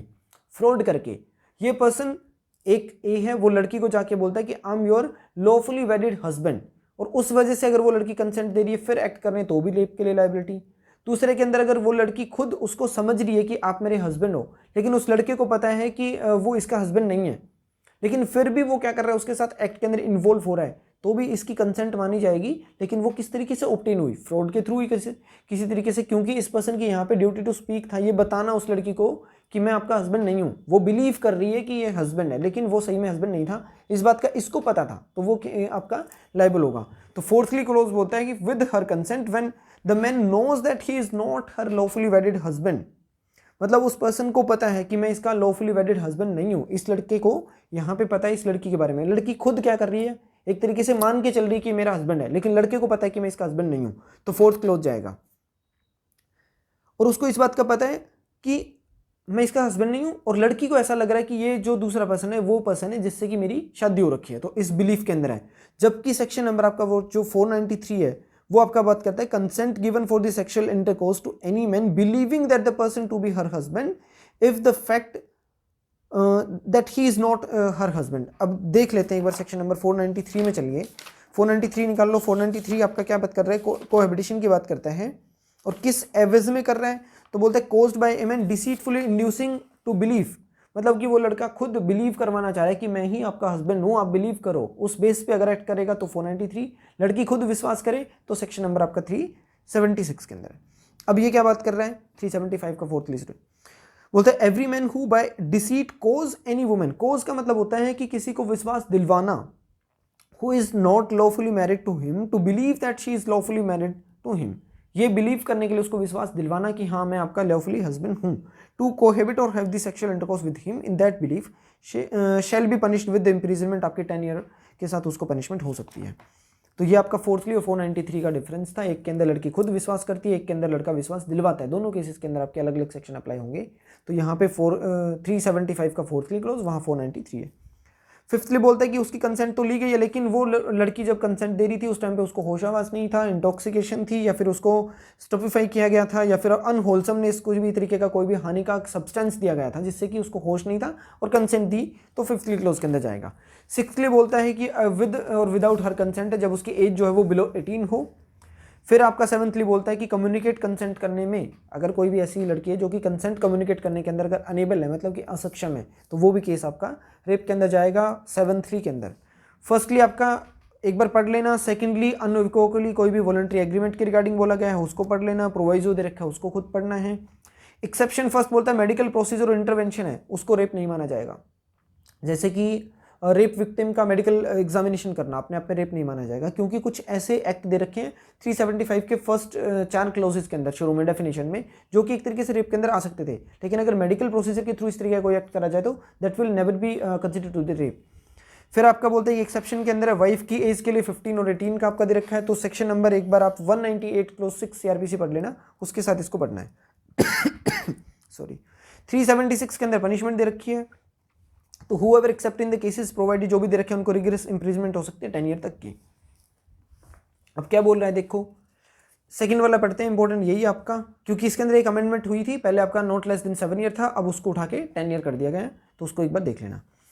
Whoever being a police officer, second close important है, बोलता है कि अगर कोई पुलिस ऑफिसर है वो अपने पुलिस स्टेशन के अंदर, अपने लगते एरिया के अंदर, अपनी ज्यूरिस्डिक्शन के अंदर कोई भी एक्ट कर दे तो वो भी आपका एग्रेवेटेड नेचर का माना जाता है। जब अथॉरिटी है उसकी ड्यूटी है to prevent the commission of the rape offences या एनी अदर ऑफेंसेस, लेकिन खुद ही अगर वो ऑफेंस करेगा तो एग्रेवेटेड नेचर का ऑफेंस माना जाता है। प्रीमाइसिस के अंदर कर दे या फिर on A women police officer in such police officers custody, उसकी कस्टोडियल रेप एक तरीके से, ये जो थर्ड पॉइंट है 2 का, वो आपका कस्टोडियल रेप के साथ डील करता है। अब कस्टोडियल रेप आपका, उसकी जो जांच करेगा, इंक्वायरी रहेगी, वो मैजिस्ट्रेट करता है। तो सीआरपीसी के कौन से सेक्शन के अंदर ये चीज़ दे रखी है, एक बार मेरे को कमेंट करके बताना। फिर आपका बोलता है कि अगर बीइंग ए पब्लिक सर्वेंट है वो अगर कोई भी तरीके का एक्ट कर दे, या फिर आपका कोई भी आर्म्ड फोर्स का कोई भी बंदा है उसने एक्ट कर रखा हो, या फिर आपके किसी भी जेल या फिर रिमांड हाउस या फिर वार्डन टाइप में कोई भी है, उसका मैनेजमेंट के अंदर कोई भी स्टाफ या फिर मैनेजमेंट का कोई भी बंदा रेप कर दे, या फिर हॉस्पिटल का कोई भी आपका स्टाफ का मेंबर है, या फिर हॉस्पिटल के अंदर किसी भी अदर पर्सन ने आके कोई भी ऑफेंस कर रखा हो तो वो केस आ जाएंगे, या फिर अगर कोई भी गार्जियन है, रिलेटिव है, टीचर है, उस तरीके के एक्ट्स के अंदर आ जाएंगे, या फिर आपका किसी भी तरीके का कोई भी ऐसा पर्सन जो कि कम्युनल या फिर सेक्टेरियन वायलेंस के दौरान, जैसे ज़्यादा इलेक्शन के टाइम पे बोला गया था कि कोरोना में कुछ रेप केसेस हुए हैं, तो उस तरीके की चीज़ें आपकी जी क्लॉज वाले के अंदर जा रही हैं। लड़की का पता है कि वो लड़की प्रेग्नेंट है फिर भी उसके ऊपर रेप कमिट किया जा रहा है तो एच क्लॉज आ जाएगा। आई को ओमिट कर दिया गया है। जे के अंदर इनकेपेबल ऑफ गिविंग कंसेंट है, जैसे कि यहाँ पे 7th क्लोज के अंदर दिया गया था 375 में, तो उसके साथ है। फिर अगर कोई भी ऐसा पर्सन है जो कि उस लड़की को या फिर वुमेन के ऊपर डोमिनियन में रखता है, मतलब कंट्रोलर है उस पर्सन का, तो वो पर्सन हो जाएगा। या फिर कोई भी ऐसी लड़की जो कि फिजिकली या फिर मेंटली डिसेबल्ड पर्सन है, उसके ऊपर अगर कोई भी एक्ट करते हैं तो एल क्लोज जाएगा। एम आपका बोलता है कि committing rape causing grievous bodily harm or maim or disfigure or endanger life of the women है, तो उस केस में है रिपीटेडली ऑफेंस करोगे 376E वाले तो आपके सेम वुमेन के ऊपर है तो एन क्लोज में जाएगा। तो 10 ईयर से लेके उसको लाइफ इंप्रिजमेंट तक की पनिशमेंट जो है हो सकती है, वो चीज़ इसके अंदर रहेगी। साथ में इसके ऊपर फ्रैक्शन या फिर कम्यूटेशन बिल्कुल भी नहीं करा जाएगा। लाइफ इंप्रिजमेंट है मतलब कि till the last breath of the person रहेगा इसी के अंदर। फिर आपका देख लेना इसके अंदर 376 के आपके अंदर ए और बी ये चीज़ें आपकी ऐड कर रखी हैं, उनके अंदर पनिशमेंट दे रहा है कि अगर उसकी वजह से रिजल्ट ऐसा हो कि परसिस्टेंट वेजिटेटिव कोई भी स्टेट ऑफ विक्टिम के अंदर पहुंचा दे, मतलब रेप प्लस इंजरी कर दी जिससे उसकी डेथ हो गई है, तो 376A के अंदर चला जाएगा। पीवीएस बोला जाएगा इसको, परसिस्टेंट वेजिटेटिव स्टेट के अंदर पहुंचा दे। उसके अंदर फिर आपकी 376AB भी ऐड कर रखा है, इसको भी एक बार आप देख लेना।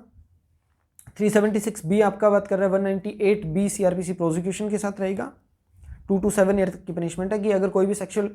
इंटरकोर्स करता है हस्बैंड अपनी ही वाइफ के ऊपर ड्यूरिंग दी जुडिशियल सेपरेशन, तो वो आ जाएगा। फिर अगर ऐसा कोई भी पर्सन है जो कि पर्सन इन अथॉरिटी है, उस पर्सन ने अगर कोई भी सेक्सुअल एक्ट कर रखा है तो 376C है, 5 to 10 ईयर तक की पनिशमेंट है। ये सेम के सेम सेक्शन आपकी सारी चीज़ें आपकी 376 2 क्लोज के अंदर दे रखी है, उन्हीं को आगे फर्दर सब डिवाइड कर रखा है और कुछ नहीं है। इसके अंदर सुपरिटेंडेंट जेल के लिए होगा, वार्डन वगैरह आ गए, चिल्ड्रन इंस्टीट्यूशन के अंदर आ गया, हॉस्पिटल वाले आ गए, सारी चीज़ें वही सेम की सेम है, डिटो कॉपी। फिर आपका गैंग रेप के रिगार्डिंग आपका आ जाएगा 376D है, जिसके अंदर आपका बोल रहा है कि अगर कोई भी 1 और मोर पर्सन है, मतलब कि जहाँ पे मिलके एक से ज़्यादा पर्सन के द्वारा, एक अकेला करेगा तो सिंपल रेप है, लेकिन अगर अदर पर्सन के साथ मिलके कोई भी गैंग है ऐसी जिसने ये एक्ट कर रखे हैं, कॉन्स्टिट्यूटिंग ग्रुप बन जाए जिससे कि, और उस कॉमन इंटेंशन के अंदर अगर वो किसी भी महिला का रेप करते हैं तो गैंग रेप के अंदर आ जाएगा 376D। ए और बी अलग अलग 2 और दे रखे हैं, उनको एक बार पढ़ लेना। ए आपका 16 ईयर से नीचे है तो लाइफ इंप्रिजनमेंट और आपकी फाइन रहेगा, अंडर 12 है तो लाइफ इंप्रिजनमेंट, डेथ और फाइन हो सकती है। फिर आपका उसको पनिशमेंट जनरली बोलते हैं तो वो बोला जाएगा 20 ईयर मिनिमम रहेगी, उसके बाद आपकी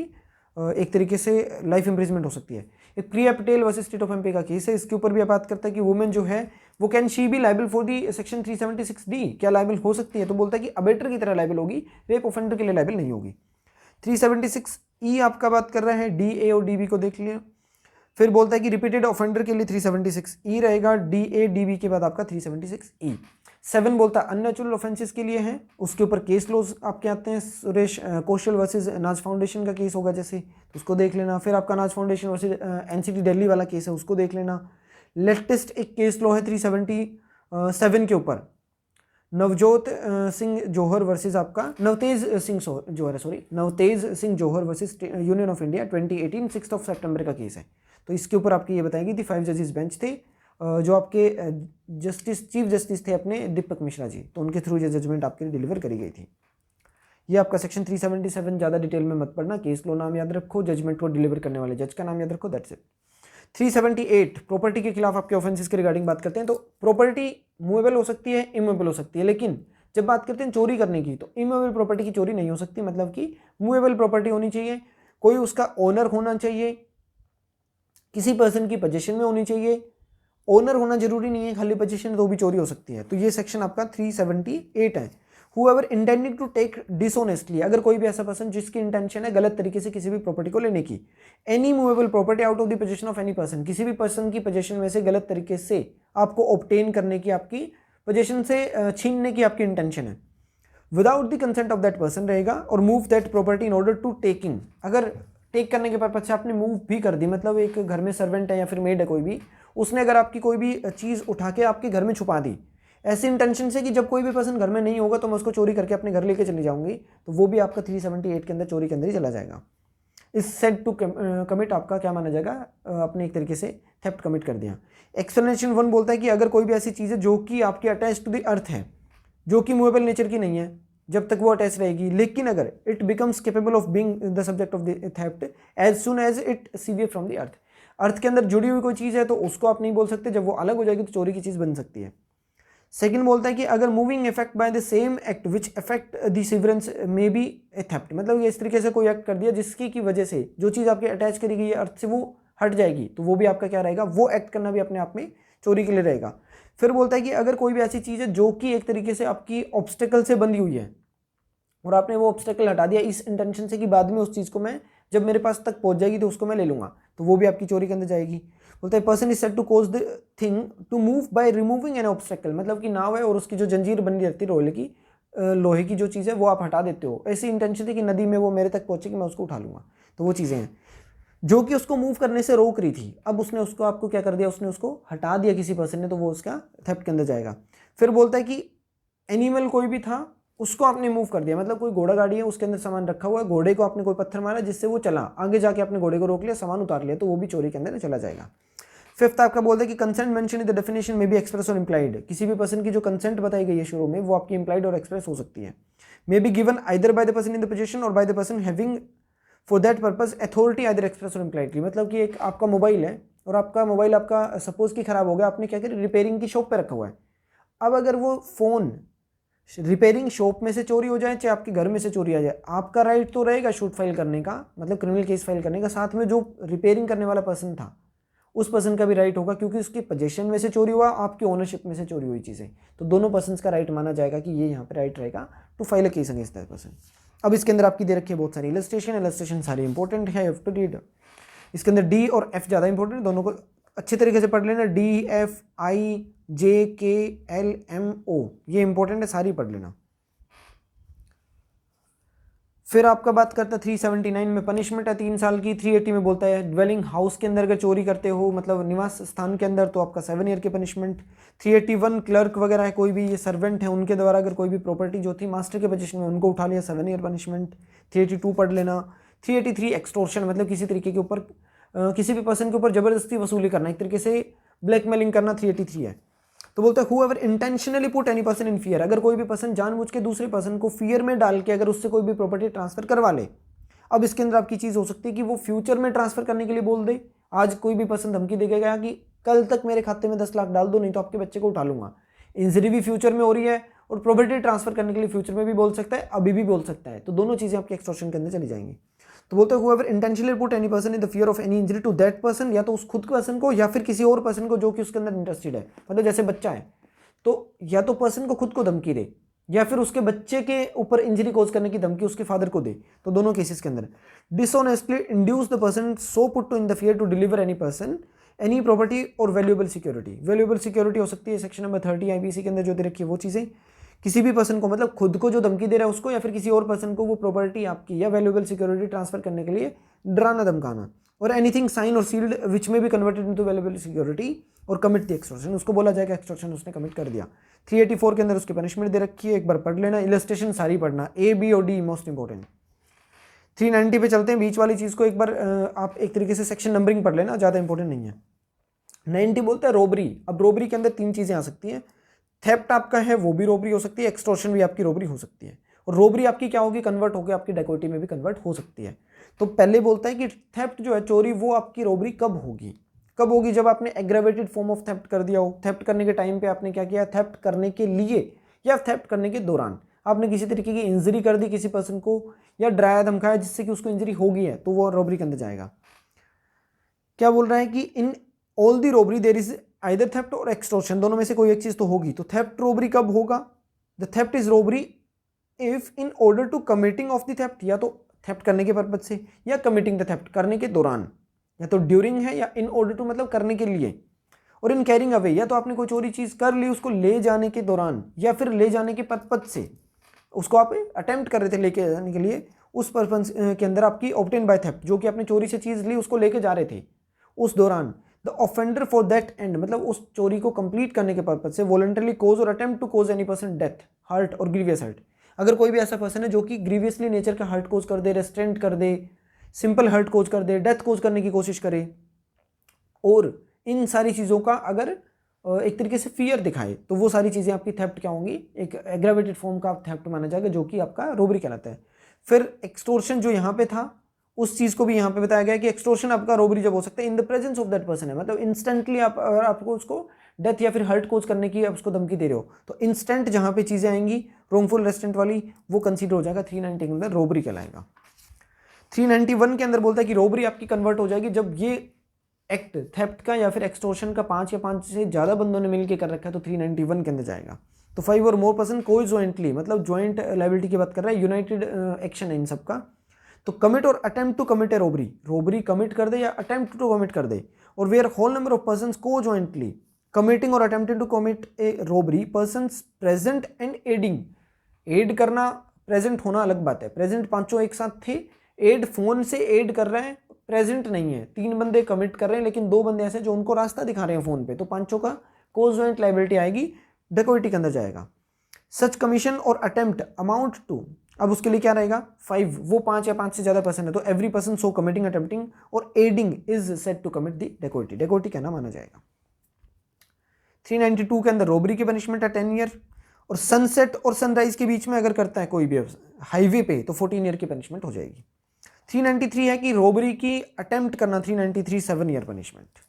395 है डेकोइटी की पनिशमेंट है 10 ईयर और fine. 396 dacoity with murder, murder भी कर दिया और आपने डेकोइटी भी कर दी, 5 बंदे थे उनमें से किसी एक पर्सन ने या सब ने मिलकर मर्डर भी कर दिया, डेकोइटी भी कर रखी। 396 के अंदर डेथ, लाइफ इंप्रिजमेंट और 10 ईयर की पनिशमेंट रहेगी। मतलब एक तरीके से the murder was committed during the commission of the dacoity है, तो 396। 397 देख लेना, 98 देख लेना, 99 making preparation to commit the dacoity, most important. Numbering 400, numbering important है कि being a member of the gang of dacoit, being a member of the thieves, तो 401 400 दोनों इंपॉर्टेंट। 402 ज़्यादा इंपॉर्टेंट नहीं है। 403 क्रिमिनल तरीके का आपका मिस अप्रोप्रिएशन है, मतलब फाइंडर ऑफ गुड्स है, कोई ऐसा पर्सन है जो कि रास्ते में चलते जिसको कोई भी प्रॉपर्टी मिल जाए और वो अपने यूज़ के लिए उसको कन्वर्ट कर ले, तो 403 रहेगा। तो बोलता है डिसऑनेस्टली तरीके से किसी भी पर्सन की प्रॉपर्टी को अपने यूज़ के अंदर डाल लेना, उसको यूज़ कर लेना। तो हुएवर डिसऑनेस्टली मिस अप्रोप्रिएट और convert to his own use, अपने यूज़ के लिए वो कर ले किसी भी मूवेबल प्रॉपर्टी को, shall be punished with imprisonment of either description for a term विच में एक्सटेंड टू 2 ईयर और विद फाइन, उसको विद फाइन और बोथ दोनों हो सकते हैं, तो वो सेक्शन आपका 403 रहेगा। इलस्ट्रेशन सारी पढ़ लेना। फाइंडर ऑफ गुड्स का बात करी गई है, राइट वगैरह आपके और रिस्पॉन्सिबिलिटी सेक्शन 71 और 168 इंडियन कॉन्ट्रैक्ट एक्ट के अंदर, एक बार जाके चेक कर लेना। फिर आपका सेक्शन नंबर आ जाता है 404 है कि कोई भी ऐसा डिसीज्ड पर्सन है, मरा हुआ व्यक्ति है, और उसकी जेब में पर्स है, उसके हाथों में कोई भी उंगली में रिंग वगैरह है, कुछ भी चीज़ हो सकती है, अगर वो पर्सन मतलब जो डेड बॉडी है उसकी पोजीशन में से कोई भी पर्सन ने अगर चोरी कर ली तो वो चोरी नहीं मानी जाती, 404 का ऑफेंस माना जाएगा। मतलब मृत व्यक्ति की चीज़ को चुराना, चोरी 378 नहीं बोला जाएगा, 404 criminal miss appropriation of the property माना जाएगा, थेफ्ट नहीं होगा। 405 बोलता है कि अगर किसी भी पर्सन ने अपनी प्रॉपर्टी दूसरे पर्सन की पोजीशन में रखी है, सौंप रखी है संभाल के रखने के लिए, और वो पर्सन उस चीज़ को यूज़ करे, सपोज लाइक कि एक ए पर्सन अपनी मर्सिडीज गाड़ी को बी के पोजीशन में छोड़ के गया, उसके गोडाउन में खड़ी करके कि मैं 10 दिन के लिए ऑस्ट्रेलिया जा रहा हूँ, वापस आके लेता हूँ, लेकिन पीछे से जो बी पर्सन है जिसके गोडाउन में वो गाड़ी थी वो उसको यूज़ कर रहे हैं टैक्सी के तौर पे या खुद के टोरा बनाने के चक्कर में, तो वो सारी चीज़ें आपकी क्या मानी जाएगी, सौंपी गई चीज़ को गलत तरीके से यूज़ करना, that will be deemed to be the offence of section 405 है। क्रिमिनल ब्रीच ऑफ ट्रस्ट है विश्वास तोड़ना। तो बोलता है whoever being in any manner entrusted with the property, कोई भी ऐसा पर्सन है जिसको कि उसको सौंप दी गई है कोई भी प्रॉपर्टी, चाहे वो मूवेबल है चाहे वो इमूवेबल है, कोई भी प्रॉपर्टी है। डोमिनियन ओवर द प्रॉपर्टी, कोई भी प्रॉपर्टी उसके ऊपर कंट्रोल दे दिया। डिसऑनेस्टली मिस अप्रोप्रिएट और convert to his own use the property, अपनी यूज के लिए उसको कन्वर्ट कर लेता है। Or dishonestly uses or dispose of that property in the violation of any direction by the law prescribing the mode in which such trust is to be discharge, किस तरीके से वो आपने ट्रस्ट जो है वो निभाना है, उसके कॉन्ट्रेरी अगर तरीके से कोई भी तरीके का कोई भी एक्ट कर दो तो भी, और कोई भी लीगल कॉन्ट्रैक्ट आपका हो रखा था उसके अगर आप अगेंस्ट में कॉन्ट्रेरी कोई एक्ट करते हो तो that will B the offence of criminal breach of trust, तो वो बोला जाएगा 405 के अंदर। पनिशमेंट इसकी दे रखी है उसको भी देख लेना आप, 406 के अंदर है क्रिमिनल ब्रीच ऑफ ट्रस्ट के लिए 406 इंपॉर्टेंट 406 तक ही है। फिर 7, 8, 9 ये इंपॉर्टेंट नहीं है। 10 आपका स्टोलन प्रॉपर्टी दे रखी है कि चोरी की प्रॉपर्टी क्या होगी, एक्सटॉर्शन से, रोबरी से, मिस अप्रोप्रिएशन के थ्रू, एक्सटोर्शन से, ये सारी प्रॉपर्टी आपकी क्या मानी जाएगी, स्टोलन प्रॉपर्टी मानी जाएगी। 411 पढ़ लेना, 14 पढ़ लेना।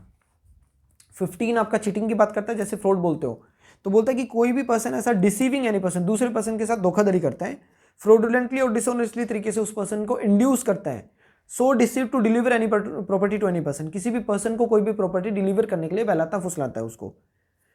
या फिर उसके लिए उससे कंसेंट लेने की कोशिश कर रहा है कि ये जो प्रॉपर्टी मेरे पास है मैं अपने रिटेन कर लेता हूं उस पर्सन की कंसेंट धोखाधड़ी से लेने के बाद। और intentionally induce the person so deceived or to omit to do anything which he would not do or omit if he were not so deceived, अगर उसके साथ धोखाधड़ी नहीं होती तो शायद वो पर्सन ये काम नहीं करता या वो ओमिट नहीं करता, आपने धोखाधड़ी के साथ उससे वो काम ओमिट करवा दिया या फिर आपने उससे वो एक्ट करवा दिया,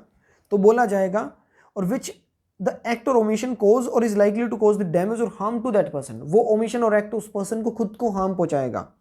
किस तरीके की, बॉडी इंजरी हो सकती है, माइंड पे हो सकता है, रेपुटेशन पे हो सकता है या फिर प्रॉपर्टी पे हो सकता है, तो उस काम को बोला जाएगा कि आपने उसके साथ चीटिंग कर रखी है, जो कि आपका सेक्शन नंबर 415 में होगा। डिसऑनेस्ट कंसीलमेंट आपने कर ली किसी भी फैक्ट की जो कि उस पर्सन के लिए धोखाधड़ी भरा हो सकता है, तो सेक्शन नंबर 415 के अंदर चीटिंग होगी। 417 के अंदर उसकी पनिशमेंट मिल जाएगी।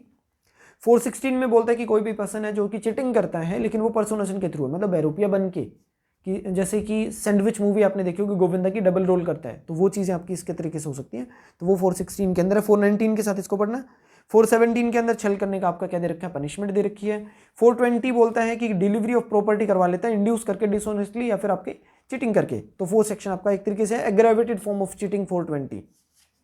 पढ़ लेना, ज़्यादा इंपॉर्टेंट नहीं है, नंबरिंग ज़्यादा पूछता है। 425 आपका बात करता है मिसचीफ के रिगार्डिंग किसी भी प्रॉपर्टी का नुकसान पहुंचाना, तो बोलता है whoever with the intention to cause or knowing that he is likely to cause or wrongful loss और डैमेज, मतलब ऐसा कोई भी पर्सन है कोई भी एक्ट कर रहा है उससे कि वो पर्सन क्या कर सकता है, किसी भी दूसरे पर्सन का नुकसान कर सकता है, लॉस डैमेज हो सकता है, पब्लिक की प्रॉपर्टी हो सकती है, प्राइवेट हो सकती है, या किसी पर्सन को नुकसान हो सकता है उस डिस्ट्रक्शन प्रॉपर्टी का करने की वजह से, मतलब बिल्डिंग गिरा रहे हो आप, खुद की बिल्डिंग है लेकिन उसकी वजह से हो सकता है हार्म पब्लिक का हो जाए, तो वो भी आपका मिसचीफ के अंदर जा सकता है, तो वो आपका माना जाएगा 425। 425 से लेके 440 एमपी जुडिशरी के लिए स्पेशली इंपॉर्टेंट है, तो नंबरिंग के हिसाब से सारे सेक्शन पढ़ लेना। नंबरिंग इंपॉर्टेंट आपकी किसके लिए, सिर्फ एमपी जुडिशरी के लिए ज़्यादा इंपॉर्टेंट है, अदरवाइज सेक्शन के अंदर 425, 426, 428, 429 और 435, 436 इन सेक्शंस को पढ़ लेना बहुत है। 441 पे चलते हैं। 441 आपका क्या है सेक्शन, पहली चीज तो आपकी बात करता है क्रिमिनल ट्रेसपास के रिगार्डिंग, दूसरा आपका ये कंपाउंडेबल ऑफेंस है, मतलब कई बार पूछ लेता है पीटी के अंदर कि which of the following section is compoundable offence, तो वो सेक्शन आपका 441 है। तो बोलता है हूएवर एंटर इनटू और अपॉन द प्रॉपर्टी, कोई भी ऐसा पर्सन है जो कि घर के अंदर घुस जाता है या फिर कोई भी ऐसा पर्सन है जो कि उस घर की छत के ऊपर चढ़ गया, वो भी आपका होगा। In the possession of another, जो कि प्रॉपर्टी दूसरे किसी पर्सन की पोजेशन में है, with intent to commit an offence और टू इंटिमिडेट दैट पर्सन, या तो उस पर्सन को किसी तरीके का धमकी देने के पर्पज से या ऑफेंस करने की पर्पज से, इंटेंशन से अगर उसके घर में घुस जाता है, इंसल्ट करने के लिए या फिर उसको एनोय करने के पर्पज से, तो said to be the offence of criminal trespass माना जाएगा। दूसरे में बोलता है कि लॉफुल तरीके से एंटर कर रहा है लेकिन अनलॉफुली तरीके से वहीं पर रुक जाता है, जैसे सामान लेने के बहाने से आपके घर में आया कि मेरे को ये चीज़ चाहिए मेरे को दे दो, एंटर कर गया लेकिन जा नहीं रहा, तो भी क्रिमिनल ट्रेसपास के अंदर माना जाएगा। 42 है हाउस ट्रेसपास की बात करता है, कोई भी ऐसा पर्सन है जो कि कमिट कर देता है हाउस ट्रेसपास, उसके घर में घुस के और वहीं पर रुक के किसी भी बिल्डिंग टेंट वेसल के अंदर, या फिर आपका कोई भी ऐसी चीज़ है जो कि होमल ड्वेलिंग के लिए यूज़ होती हो, या फिर आपकी कोई भी बिल्डिंग है प्लेस है जो कि वॉरशिप के लिए यूज़ होता हो, या फिर प्रॉपर्टी की कस्टडी के लिए यूज़ होता है एज लाइक गोडाउन वगैरह, तो वो सारी चीज़ें आपकी क्या मानी जाएगी, हाउस ट्रेसपास में मानी जाएगी। और हाउस ट्रेसपास के साथ आपका ये बोला गया कि किसी भी क्रिमिनल पर्सन का मतलब ऑफेंडर का कोई भी बॉडी का जो पार्ट है वो अगर उस घर के अंदर आ जाता हो किसी भी तरीके से, वो भी आपका क्रिमिनल ट्रेसपास के अंदर आ जाएगा, हाउस ट्रेसपास ही माना जाएगा। जैसे पुराने घर के अंदर जैसे कि मान के चलिए कि कोई भी जैसे रोशनदान जिनको बोलते हैं, छोटी जगह किसी ने छोड़ रखी है या फिर कोई भी विंडो है उसको तोड़ के उसके अंदर से हाथ डाल रहा है किसी चीज़ को चुराने के पर्पज से, तो वो भी चीज़ आपकी क्या मानी जाएगी, हाउस ट्रेसपास होगा। लर्किंग हाउस ट्रेसपास बोला जाता है कि कोई भी ऐसा पर्सन जो घर के अंदर घुस रहा है अपने आप को छुपा छुपा के, अपने आप को बचा के उस पर्सन से जो कि उस पर्सन को घर से बाहर निकाल सकता है। मतलब अगर कोई भी ए पर्सन बी के घर में घुस रहा है तो वो बी से छुप छुप के घर में घुसेगा ताकि वो बी पर्सन उसको घर से बाहर ना निकाल दे, तो ये लर्किंग होता है, छुप छुप के किसी के अंदर घर में घुसना। फिर lurking house trespass by night है, रात के टाइम पे आफ्टर सनसेट और बिफोर सनराइज करता हो तो 444। 445 बोलता है कि हाउस ब्रेकिंग, दीवार के ऊपर से कूद के जाना, ताला तोड़ के जाना, रास्ता बना रखा था उसको तोड़ के फिर जाना, कोई भी रास्ता जो कि पहले बना रखा था बाद में घर में बंद कर दिया उसको हटा के वहां से चले जाना, तो ये सारी चीज़ें आपकी क्या रहेगी, 445 के अंदर रहेंगी। तो एक बार इसको पढ़ लेना, सिंपल स्ट्रेट फॉरवर्ड लैंग्वेज है, कुछ नहीं लिखा हुआ। सिंपल क्या है कि अगर कोई भी ऐसा पर्सन जो कि एंटर करने के पर्पज से इन 6 वे में से कोई भी एक्ट कर दे तो आपका हाउस ब्रेकिंग हो जाएगी। फर्स्ट बोलता है कि क्वाइट और enter through a passage by himself, खुद ने कोई पैसेज बनाया वहां से चला गया। सेकंड बोलता है कि क्वाइट और enter any passage not intended by any person, किसी भी अदर पर्सन ने मतलब बना रखा था किसी तरीके का स्केलिंग और क्लाइंबिंग करके, मतलब सीधा सीढ़ी लगाई ऊपर से, छत के ऊपर से कूद के चले गए। थर्डली बोलता है कि अगर अबेटर कोई भी पर्सन है उसने उस घर को तोड़ दिया, आप चले गए, तो भी आपका क्या रहेगा, हाउस ब्रेकिंग में जाएगा। फिर बोलता है कि कोई भी लॉक था, लॉक तोड़ के आप चले गए, ताला तोड़ के। फिफ्थली बोलता है कि एंट्रेंस और डिपार्चर करने के पर्पज से किसी तरीके का आपने क्रिमिनल फोर्स यूज़ कर रखा है या फिर आपने कोई असोल्ट यूज़ कर रखा है या फिर उस पर्सन को असोल्ट के था कमिट करने की धमकी दे के फिर घर में घुस गए, तो भी आपका हाउस ब्रेकिंग रहेगा। फिर आपका बोलता है कि एंटर और क्विट करते हैं ऐसी किसी वे के थ्रू जो कि अनफास्टन किया गया, मतलब कि ये था कि उस पर्सन को रोकने के लिए, किसी भी पर्सन की एंट्री के रोकने के लिए कोई चीज़ वहाँ पे लगा दी थी लेकिन आपने उसको हटाया और खुद चले गए, वो सारी चीज़ें इसके अंदर आपकी चली जाएंगी। फिर आपका बोलता है कि आउट हाउस हो सकता है या फिर बिल्डिंग हो सकती है, घर के साथ लगती कोई दूसरी जगह है, आपकी घर से अटैच्ड है, पार्क आपका घर के बाहर है, पार्किंग हो सकती है, गोडाउन हो सकती है, उनके अंदर घुसना भी आपका इसी के अंदर जाएगा। सी इलस्ट्रेशन मोस्ट इंपॉर्टेंट है, इसको पढ़ लेना, सी और एफ। 46 पनिशमेंट बात करता है हाउस ब्रेकिंग बाय नाइट की, क्रिमिनल ट्रेसपास के लिए 447 है, इंपॉर्टेंट सिर्फ इतना बहुत है। 454 नंबरिंग है, इसको पढ़ लेना। 463 फोर्जरी की बात करता है, तो whoever make any false document है, कोई भी पर्सन आपका फॉल्स डॉक्यूमेंट बनाता हो, फॉल्स इलेक्ट्रॉनिक रिकॉर्ड बनाता हो या फिर रिकॉर्ड का कोई भी पार्ट तैयार करता हो झूठा, तो वो इस तरीके से ताकि वो किसी पब्लिक को या किसी भी आपके पर्सन को डैमेज कर सके, किसी तरीके की इंजरी कोज कर सके, या फिर वो अपने किसी भी टाइटल या फिर क्लेम को सपोर्ट करने के लिए कि मतलब एक झूठा डॉक्यूमेंट तैयार कर लिया जिससे कि मैं अपने राइट को क्लेम करने के साथ या फिर उस बेस के ऊपर मैं गलत तरीके से किसी तरीके का राइट या टाइटल जो है मैं क्लेम कर पाऊँ, तो वो चीज़ें आपकी फोर्जरी के अंदर चली जाएंगी, ताकि वो इस तरीके का चीज़ यूज़ करके किसी पर्सन के साथ कॉन्टैक्ट कर सके, किसी पर्सन के साथ फ्रॉड कर सके, इस तरीके का एक्ट है, तो वो सारी चीज़ें आपकी फोर्जरी के अंदर जाएंगी। 444 है झूठे डॉक्यूमेंट तैयार करना। 44 ए बी सी और डी 4 पार्ट पढ़ लेना, सिंपल लैंग्वेज के अंदर कोई इंपॉर्टेंट नहीं है। एक्सप्लेनेशन पढ़ लेना कि एक पर्सन का खुद का सिग्नेचर भी अपने आप में क्या है, फोर्जरी माना जा सकता है। 465 पनिशमेंट, सिंपल पढ़ना है लैंग्वेज के अंदर और कुछ नहीं। 468 इंपॉर्टेंट है, 7 ईयर की पनिशमेंट दे रखी है, इसको पढ़ लेना, फोर्जरी है चीटिंग करने के पर्पज से। उसके बाद 477 ए फॉल्सिफिकेशन ऑफ अकाउंट के बारे में बता रखा है, नंबरिंग पढ़ना, 1895 के अंदर आया था, दैट इज सफिशिएंट। उसके बाद आपका 489 ए नंबरिंग पढ़ लेना। 493 आपको पढ़ा दिया। उसके बाद 493 के बाद आपका सेक्शन 494 है, marrying again during the life time of the husband or wife, मतलब बाइगमी की बात कर रहे हैं। इंडिया के अंदर आपका जैसे बाइगमी के ऑफेंस माना जाता है, जिसके अंदर एक केस है Sarla Mudgal versus Union of India कि रिलीजन को कन्वर्ट करना with intent to marry second time, मतलब दूसरी शादी करने के पर्पज से, सिर्फ इंटेंशन यही थी कि दूसरी शादी कर लो, इस पर्पज से अगर कोई भी पर्सन अगर धर्म परिवर्तन करता है तो वो वॉइड होगा, मैरिज वॉइड रहेगी, पनिशेबल रहेगा। तो बोलता है कि अगर कोई भी ऐसा पर्सन है वो having a husband or wife living है और वो दूसरा शादी कर लेता है तो वो शादी अपने अपने वॉइड मानी जाएगी और 7 साल की पनिशमेंट उनको हो सकती है।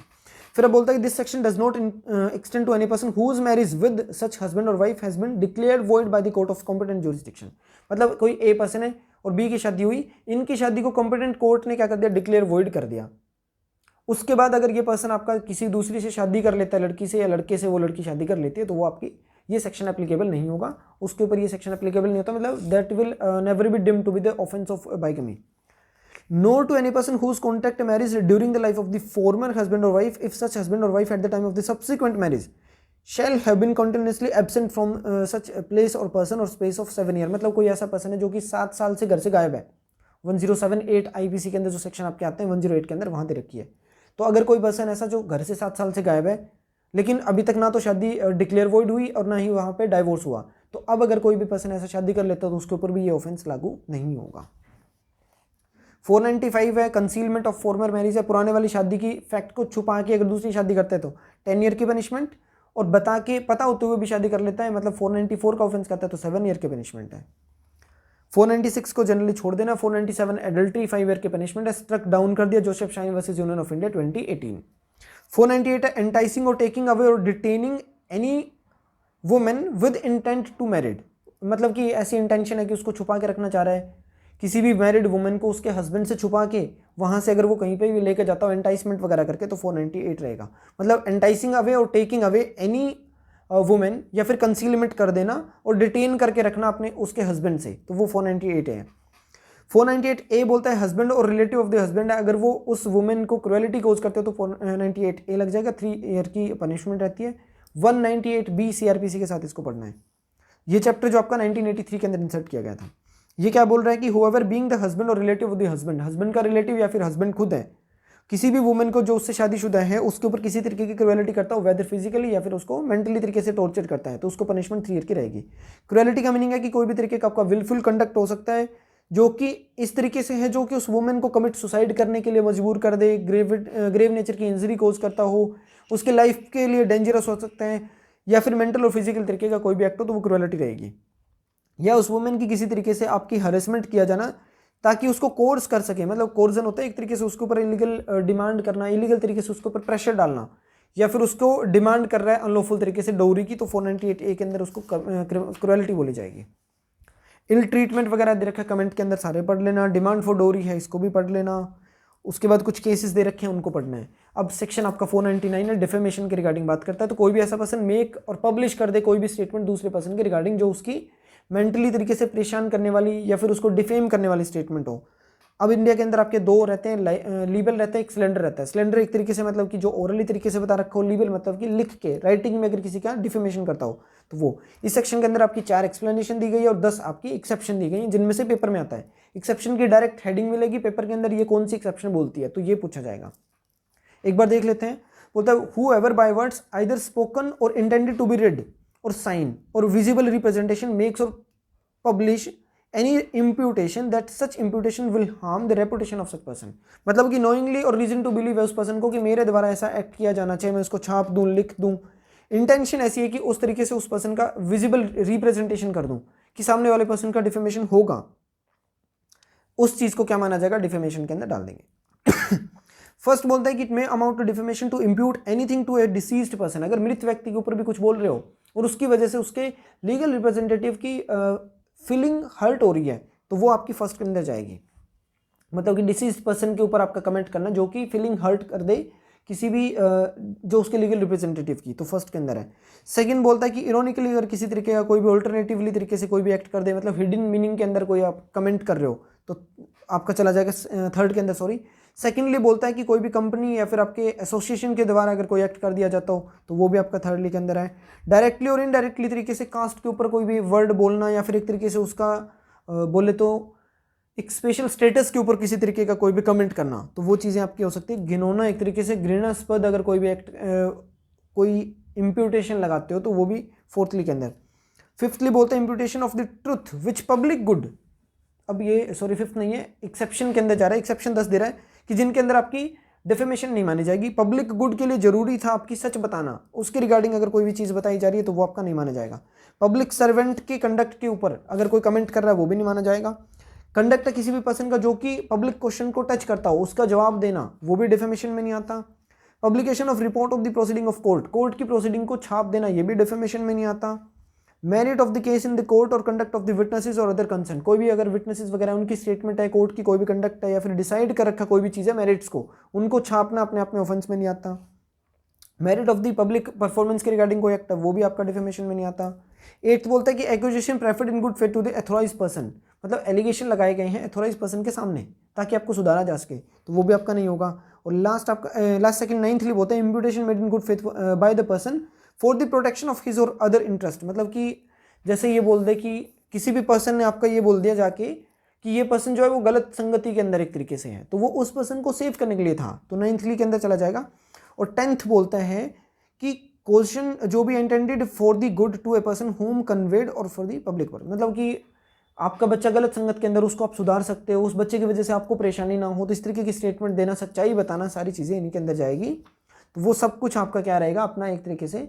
बोले तो डिफेमेशन नहीं होगा। एक 7th है इसके अंदर कि sensor passed in good faith, good faith के अंदर अगर किसी तरीके का कोई सेंसर पास किया गया है वो bye the person having lawful authority over the another, दूसरे पर्सन के ऊपर किसी की लॉफुल अथॉरिटी है, उस पर्सन ने कोई भी लॉफुल तरीके का कोई भी सेंसर पास कर दिया तो वो भी आपका डिफेमेशन में नहीं जाएगा। मतलब इनकी इलस्ट्रेशन पढ़ोगे सब कुछ समझ आ जाएगा, स्ट्रेट फॉरवर्ड चीज़ें हैं।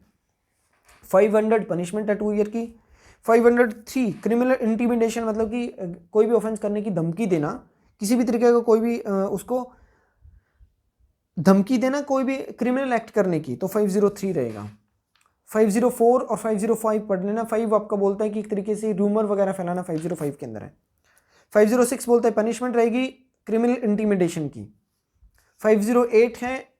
डिवाइन डिस्प्लेजर, वर्ड याद रखना कि ऐश्वर्य नाराजगी के रिगार्डिंग अगर कोई भी बंदा बोलते कि ये काम करो नहीं तो भगवान नाराज हो जाएगा, तो वो सेक्शन 508 है। 509 आपका 354 के साथ पढ़ना है, बोलता है वर्ड जेस्चर और act intended to insult the modesty of the women है, तो बोलते हैं कि intending to insult the modesty of any women utter any word और मेक एनी साउंड और gesture exhibit any object intending that such object sound shall be heard, मतलब कि एक पर्सन ऐसा जो कि किसी तरीके की आवाज़ें निकालता है या फिर आपको कोई भी ऑब्जेक्ट शो कर रहा है या फिर एक तरीके से जेस्चर ऐसे बना रहा है जो कि उस पर्सन तक पहुंचे, जो वहीला है वहां तक पहुंचाने की इंटेंशन से ऐसा कुछ कर रहा है, तो इंसल्ट मोडेस्टी बोला जाएगा सेक्शन 509 के अंदर। 3 ईयर की पनिशमेंट रहेगी। 510 है कि पब्लिक प्लेस के ऊपर ड्रंकन पर्सन ने अगर मिसकंडक्ट कर रखा है तो 510 लग जाएगी, सबसे छोटी पनिशमेंट है 10 रुपीज़ की पनिशमेंट और 24 आवर्स उसको लग सकती है। और 511 बोलता है कि कोई भी ऐसा एक्ट जिसकी पनिशमेंट इस पूरे आईपीसी में नहीं दे रखी, उस ऑफेंस को कमिट करने का अगर वो खाली अटेम्प्ट करता है तो उसको पनिशमेंट मिलेगी हाफ पनिशमेंट, उस पूरे ऑफेंस को कमिट करने पे जो मिलती उसका हाफ मिल जाएगा। लेकिन शर्त ये है कि उस ऑफेंस के कमीशन के अटेम्प्ट के लिए आपकी कोई पनिशमेंट स्पेशली प्रोवाइड नहीं करी होनी चाहिए, अगर प्रोवाइड कर रखी तो वो सेक्शन लगेगा, प्रोवाइड नहीं है तो 511। तो ये सेक्शन आपका 511 तक कवर हो गया, आपका आईपीसी कंप्लीट है। रैपिड रिवीजन के अंदर अब अगला सब्जेक्ट कौन सा कवर करवाना, देखो एक तो एविडेंस हो गया है, हिंदू लॉ लगभग आपका कवर हो चुका है, एसआरए लगभग आपका कवर है जुडिशरी के पर्पज से, लिमिटेशन आपका कवर है, आईपीसी मैंने कवर करवा दी, एविडेंस पहले डाल चुका हूँ। तो अगला कौन सा सब्जेक्ट होना चाहिए जो कि आपको रैपिड रिवीजन के लिए जरूरत है, तो आप कमेंट करके मेरे को बताओगे। वीडियो कैसी लगी, वीडियो के लिए आप कमेंट कर सकते हो, इंस्टाग्राम पे, फेसबुक पे, टेलीग्राम पे मेरे को फॉलो कर सकते हो।